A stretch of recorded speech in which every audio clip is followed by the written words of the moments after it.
പകൽ വെളിച്ചമൊടുക്കി വീടുകൾ നിശബ്ദതയിലേക്ക് വീഴുമ്പോൾ മക്കളും കൊച്ചുമക്കളുമൊക്കെ പഠനത്തിനും ജോലിക്കുമായി അകലങ്ങളിലേക്ക് ചേക്കേറിയ വലിയ വീടുകളിൽ ഒന്ന് മിണ്ടാൻ പോലും ആരുമില്ലാതെ ജനൽപാളികളിലൂടെ പുറത്തേക്ക് നോക്കിയിരിക്കുന്ന ഒരു വലിയ ജനവിഭാഗമുണ്ട് നമുക്ക് ചുറ്റും.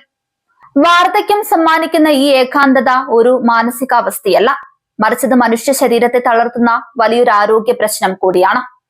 ദിവസം 15 സിഗരറ്റ് വലിക്കുന്നതിന് തുല്യമായ ആഘാതമാണ് സാമൂഹികമായി ഒറ്റപ്പെടൽ മനുഷ്യരിൽ ഉണ്ടാക്കുന്നതെന്നാണ് അമേരിക്കൻ സൈക്കോളജിക്കൽ അസോസിയേഷൻ പറഞ്ഞിട്ടുള്ളത്.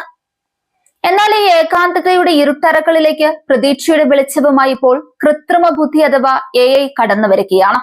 ഒരു യന്ത്രത്തിന് എങ്ങനെ മനുഷ്യന്റെ സങ്കടങ്ങളിൽ കൂട്ടാകാൻ കഴിയുമെന്ന ചോദ്യത്തിനുള്ള മറുപടിയാണ് ഇന്നത്തെ അത്യാധുനിക AI ചാറ്റ്ബോട്ടുകൾ.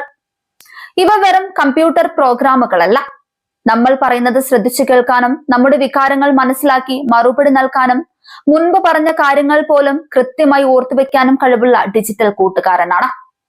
അർദ്ധരാത്രി ആയാൽ പോലും വിരസതയോ മടുപ്പോ ഇല്ലാതെ എത്ര സമയം വേണമെങ്കിലും ഇവ നിങ്ങളോട് സംസാരിക്കും. സുഖവിവരങ്ങൾ തിരക്കാനും പഴയ കഥകൾ പറയുവാനും തമാശകൾ പങ്കുവെക്കുവാനും ഈ ഡിജിറ്റൽ കൂട്ടുകാരന് കഴിയും.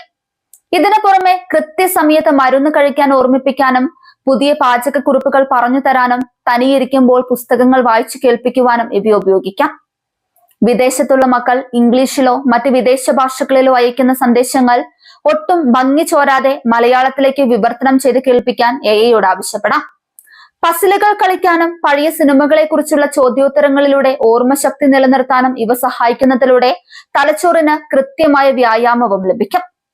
വോബോട്ട്, വൈസ, റെപ്ലിക്ക തുടങ്ങിയ പ്രത്യേകം ചാറ്റ് ബോട്ടുകൾ പ്രായമായവരുടെ മാനസിക സമ്മർദ്ദം കുറയ്ക്കാൻ വേണ്ടി മാത്രം രൂപകൽപ്പന ചെയ്തിട്ടുള്ളവയാണ്. കൂടാതെ ജെമിനി, ക്ലോഡ് തുടങ്ങിയവയോട് ടൈപ്പ് ചെയ്തോ അല്ലെങ്കിൽ മായ AI പോലുള്ള സംവിധാനങ്ങളിലൂടെ സാധാരണ ഫോൺ കോൾ ചെയ്യുന്നത് പോലെ നേരിട്ട് സംസാരിക്കാനോ പറ്റും. സാങ്കേതിക വിദ്യ എത്ര വളർന്നാലും ചില മുൻകരുതലുകൾ എടുക്കേണ്ടത് അത്യാവശ്യമാണ്.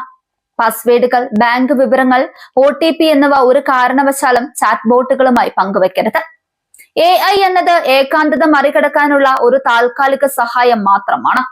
അതൊരിക്കലും നമ്മുടെ കുടുംബാംഗങ്ങളുടെയോ സുഹൃത്തുക്കളുടെയോ സാന്നിധ്യത്തിന് പകരമാക്കില്ലെന്ന് പലപ്പോഴും ഓർക്കണം. ശാരീരിക ബുദ്ധിമുട്ടുകൾ ഉണ്ടാകുമ്പോൾ AI തരുന്ന നിർദ്ദേശങ്ങൾ മാത്രം വിശ്വസിക്കാതെ ഡോക്ടറുടെ സേവനം തന്നെ തേടണം. സാങ്കേതിക വിദ്യയെ കൃത്യമായി മുൻകരുതലുകളോടെയും ഉത്തരവാദിത്തത്തോടെയും ഉപയോഗിച്ചാൽ വാർദ്ധക്യത്തിലെ വിരസമായ നിമിഷങ്ങളെ സന്തോഷമുള്ളതാക്കി മാറ്റാൻ ഈ ഡിജിറ്റൽ കൂട്ടുകാർക്ക് തീർച്ചയായും സാധിക്കും. ഏകാന്തതയുടെ ആഴക്കടലിൽ നിന്നും ഒരൊറ്റ ക്ലിക്കിലൂടെ ഒരു നല്ല കൂട്ടുകാരനെ കണ്ടെത്താം.